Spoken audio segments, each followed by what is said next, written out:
سلام تماشابینان شبکه اگروتک TG با شما من یوسف عزیزов. امروزها دقت اکثر مردم کشور تاجیکستان و قرقیزستان به مناقشه‌های نوبتی سرحدی هر دو دولت در منطقه وارخ و اقصی نگرانیده شده است. از این رو من تصمیم گرفتم که در این موضوع با شما کمی صحبت کنم. اگر شما تا حال به کانال اگروتک TG آبونه نشده باشید، حتما آبونه شوید و لایک ماندن را فراموش نکنید. وضع در قطعه مرزی وارخ و اقصی روزهای 22-23 ایول پرشدت شد. تلاش‌های ساکنان هر دو کشور برای نصب پرچم‌های کشورهایشان در آستانه سفر پرزیدنتان سبب سر زدن مناقشه‌ها گردید.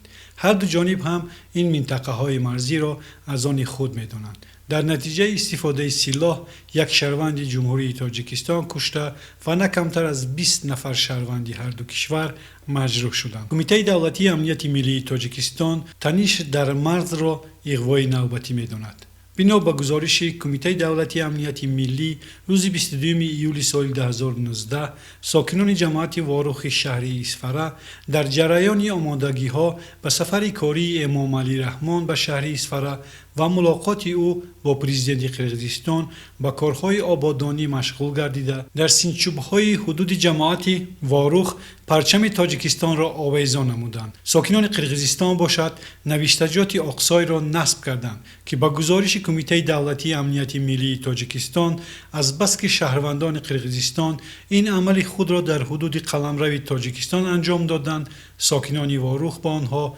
مخالفت کردند. در نتیجه میان ساکنان دو کشور مناقشه به عمل آمد. بر اثر تیرپرانی یک نفر شهروند جمهوری تاجیکستان ساکن جماعت وارخ قرایف جلال سال تولدش 1967 آموزگار به هلاکت رسیده، 3 نفر دیگر مجروح شدند. اینچنین در پی سنگپرتایی 7 شهروند جمهوری تاجیکستان جراحت وزنی جسمانی برداشته به بیمارخانه انتقال یافتند. اگر کمی به تاریخچه ماجرا نظر افکنیم میبینیم که مرز مشترک تاجیکستان و قرقیزستان 976 کیلومتر را تشکیل میدهد و تا امروز چیزی بیشتر از 500 کیلومتر آن علامت گذاری شده است. مقام پیش از 400 کیلومتر آن نامعین یا بحثناک باقی میماند و یکی از این منطقه ها وارخ و اقصی می باشد.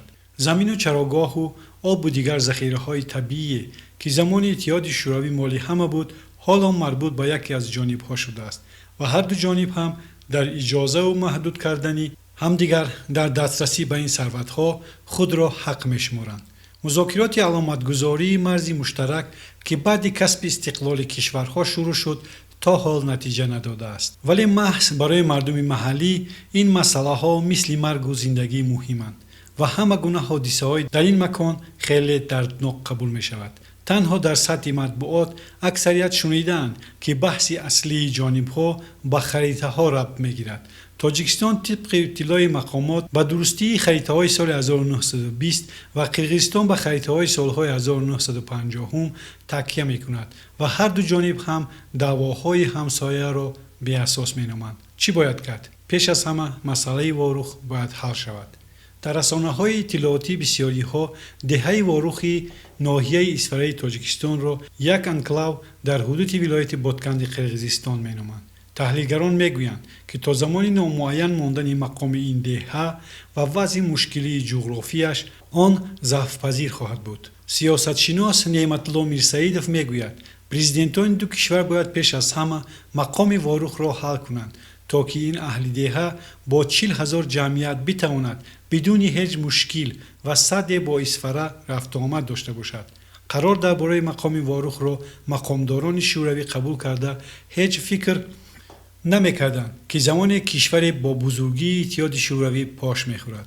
اگر در دوران شوروی ساکنان این ده بدون هیچ مشکلی حرکت می‌کردند، امروز آنها با راهبندی و مشکلی دسترسی به آب و زمین روبرو هستند، میگوید میرسعیدov. حالا در حالت سر زدن یک حادثه خردترین وارخ به فشنگ فشار تبدیل می شود و در نتیجه باز هم ساکنان محلی آسیب می‌بینند. اکثر تحلیلگران میگویند تاریخ مشکلات مرزی از هر دو جانب تقاضا می‌کند که هم در سطح مقامات و هم ساکنان محلی با معامله و سازش‌ها اقدام کنند. تنها در این صورت امکان کشیدن خط نهایی مرز وجود دارد. این نظر را محمد ایبالایف سابق رئیس ولایت بادکن هم بیان کرد. او گفت چند راه حل مسئله وجود دارد. از راه اسفره به چارکو یک دهه قره‌باغ می‌گذرد. حال آن دوستوک نام دارد. تاجیک‌ها پل ساختند تا که از بالای آن می‌شود از چارکو به اسفره رسید و دوستوک را عبور کرد.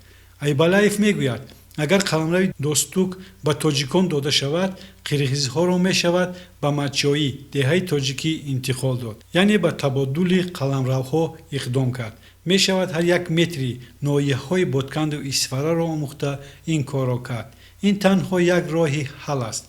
علامتگذاری مرز را انجام داده با تاجیکان همسایه‌داری کردن لازم است. اگر خط مرز معلوم نشود نیزوها تکرار شدن میگیرد، گفت والی سابق بادکن. با گفته او اگر مسئله ها امروز حل نشوند در آینده با درگذشت نسل دوران اتحاد شوروی یافتن راه حل باز هم مشکل تر می شود. به اندیشه نعمت میرسعیدوف که در شهر خوجند و نزدیک به مرز تاجیکستان و قرغیزستان زندگی می کند، تنش در مرز و تهدید تأسیس یابی خشونت‌ها تا حدی رسیده است که برای حل این مسئله باید متخصصان بین المللی و دارای تجربه و دانش چنین مشکلات در کشورهای دیگر جلب شوند. عین چنین نتیجه ها را پرزیدنتان دو کشور هم انتظار دارند که قرار است نخستین مذاکرات سطحی عالی را در یکی از نقطه‌های داغ خریطه آسیای مرکزی برپا کنند. نخستین مذاکرات پرزیدنت‌های تاجیکستان و قرغیزستان در مرز که 26 ایول برگزار شد خیلی رمزی است، ولی برگزار شدن آن در پس منظره مناقشه اخیر ساکنان و جامعه های هر دو کشور را به ثمره بخشی دیدار امام علی رحمان و سارانبای جینبکوف امیدوار کرده است. تحت تاثیر واقعه‌های اخیر بسیاری ها به اینند که کیها فرصت قرار و عملهای مشخص رسیده است تا که وضع به ثبات بیاید و در یکی از نقاط سیراحوالی مرزی دولتی دو کشور صلح دوامدار پایدار شود. و اینک روز 26 ایول در دایره سفر کاری به شهر اسفره پرزیدنت جمهوری تاجیکستان محترم امام علی رحمان به دهه واروخ تشریف آوردند. نخست سرور دولت در دهات واروخ شهر اسفره با لایحه‌های انشاءات تعییناتش گوناگون که تا جشن 30 سالگی استقلالیت دولتی جمهوری تاجیکستان در حدود دهات مورد بهره برداری قرار می‌گیرند شناس شدند. در دوام استقلالیت کشور این سفر دومین سرور دولت به واروخ میباشد. اطلاع داده شد که انشاءات‌ها در بخش مختلف ساحه‌های اجتماعی و خدمت‌رسانی به نقشه گرفته شده است و مورد بهره برداری قرار دادن آنها دسترسی اهالی دهات مذکور را به خدمت‌رسانی‌های گوناگون خوبتر نموده در این برابر شرایط مساعد برای تعلیم و تربیت کودکان فراهم آورده می شود. در مجموع 8 لایحه انشاءات که با نظرداشت طلبات معاصر معماری تهیه گردیدند معرفی کرده شد.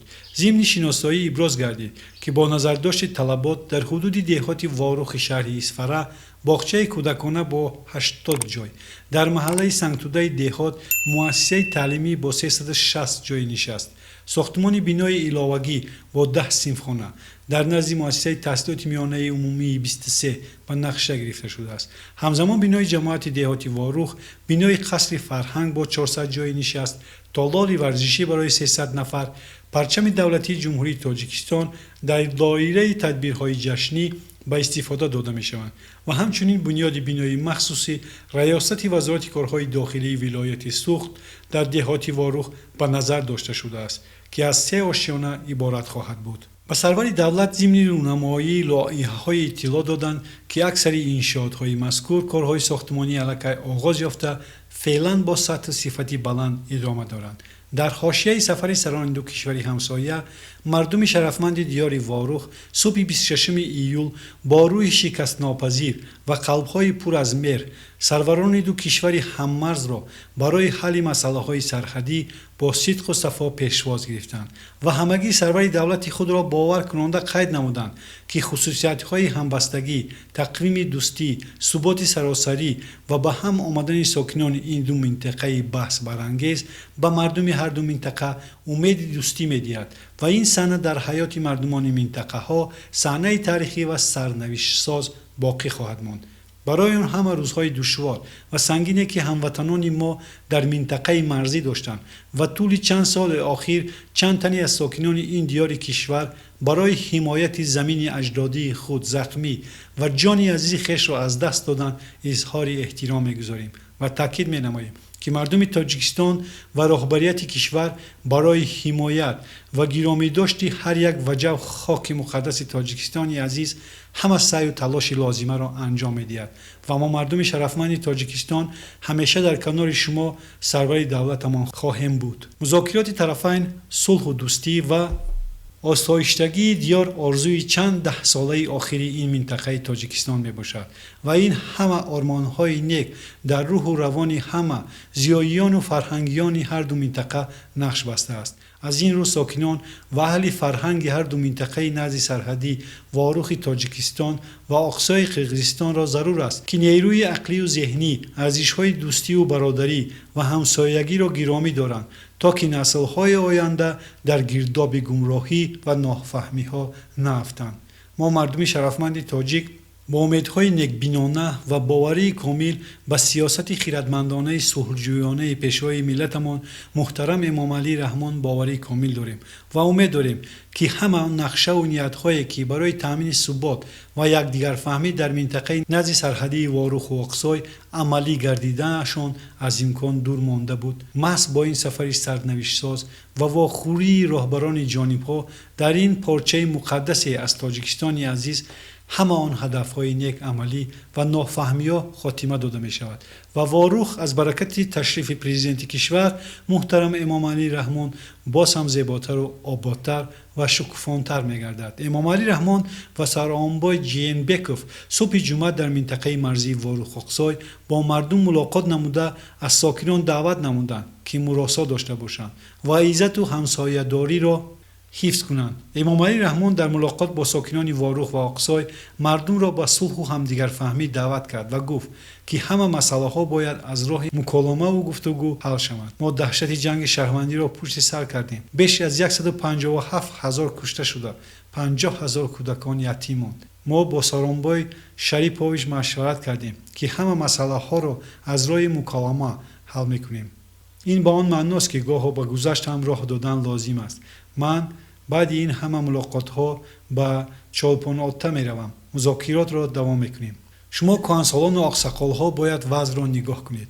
نگذارید که به اغوا داده شوند. حاجی دامالله مقامیدین سرخطیب جماعت واروخ که در این واخوری اشتراک داشتند در صحبت به رادیوی آزادی گفت که پرزیدنت های دو کشور با مردم ملاقات نموده از احترام همسایه‌داری سخن گفتند و از ساکنان دعوت نمودند که به مناقشه و ماجراها راه ندهند.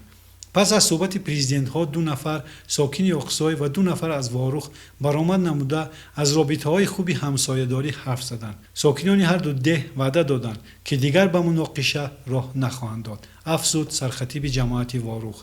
دفتر مطبوعات پرزیدنت قرقیزستان گفت در صحبت با ساکنان نزدی مرزی پرزیدنتان به اهمیت حفظ صلح و ثبات و دوستی بین مردم همسایه تاکید کردند. سارانبای جینبکوف گفته است ما شرایط زندگی مردم ما را در نواحی نزدی مرزی خوب می‌دانیم. درباره مشکلات حل نشده هم خبر داریم. ما نیت داریم که تمام تلاشمان را به خرج دهیم تا که ساکنان محلی هیچ مشکلی احساس نکنند. پرزیدنت قرقیزستان گفته است که در اصل مشکلات حل نشونده وجود ندارد. زمیره قاچنبایeva خبرنگار بخش قرقیزی رادیوی آزادی از منطقه اقصای گفت که ملاقات پرزیدنت های دو کشور در خط بین واروخ و اقصای کمی بیشتر از 30 دقیقه ادامه کرد ولی با جز نمایندگان دفتر مطبوعات پرزیدنت های دو کشور به این مراسم ژورنالیستان دیگر راه دادن نشدند. او گفت که در ملاقات از هر دو کشور تخمینا 30 نفری ساکنان اشتراک کردند که یک روز پیش انتخاب شده بودند و گفته او پرزیدنتان از مردم محلی دعوت کردند که صلح و آرامی را رعایت کنند و بگذارند که مقامات بلندپایه کار را به خاطر حل بحث‌های مرزی ادامه دهند. بعد این به گفته او پرزیدنت ها به سمت اصفهان حرکت کردند. پرزیدنت تاجیکستان به گفته قاچنبایeva با چرخبال و رهبر قرقیزستان با ماشینش به مکان ملاقات دو پرزیدنت در خاک ولایت سوخت حرکت کردند. رئیس جمهوری تاجیکستان و قرقیزستان امام علی رحمان و سارانبای جینبکوف در شهر اصفهان از نمایشگاه دستاوردهای ساکنان بازدید نمودند. در نمایشگاه حاصل زراعت کشاورزی، محصولات کارخانه‌های کارکرد میوه و سبزیجات، نوشاکی‌های تشنه‌شکن استحصال وطنی، محصولات نانی و قنادی، شیرینی‌ها و اینچنین محصول ایجاد هنرمندان شهر خاصه کندکاران، کلالگران و غیره به معرض گذاشته شد. سران دولت‌ها به میوه‌های شهدبار و از لحاظ تام بی‌نظیر این منطقه مملکت توجه خاصه ظاهر نمودند. در تالای مجمع آریون روز 26 ایول مذاکرات پرزیدنتان تاجیکستان و قرقیزستان به انجام رسید. قرار است دور دوم این گفت و شنید در استقلال قرقیزستان برگزار شود. از نتیجه های مشخص بغیر از آمادگی با مذاکرات خبر داده نمی شود. در ملاقات امام علی رحمان و سرآنبای جینبکوف و هیئت‌های حکومت‌های آن طرف‌ها به موافقه رسیدند که کار کمیسیای حکومتی تاجیکستان و قرقیزستان اوید به دیلیمیتیزاسیا و دیمارکاسیای سرحدی دولتی دو کشور و از لحاظ حقوقی به رسمیت درآوردن سرحد مشورت و مذاکرات ادامه می‌یابد. قرار شد که بعد انجام ملاقات بلندپایه پرزیدنتان در حدود تاجیکستان امام علی رحمان با دعوت سرآنبای جینبکوف به آسایشگاه استقلال قرقیزستان برود. با اطلاع رادیوی آزادتیک بخش قرقیزی رادیوی آزادی در قرارگاه پرزیدنت قرقیزستان که در شهرک چالپاناته استقلال جایگیر است، پرزیدنتان دیدار و گفتگوهای رسمی خود را عاید این مسئله ادامه دهند. گفته می شود پرزیدنت تاجیکستان امام علی رحمان امروز به قرقیزستان سفر نموده از استقلال بازدید میکند. دفتر مطبوعات رهبر دولت تاجیکستان خبر می‌دهد که سفر رهبر دولت به جمهوری قرقیزستان از 26 تا 28 ایول دوام می‌یابد. با امید خبرهای خوش از گفت و شنود بلندپایه هر دو کشور نوار مذکور را به آخر رسانیده از شما خواهش می‌کنم که لایک موندن و آبونه شدن را فراموش نکنید و با ما باشید.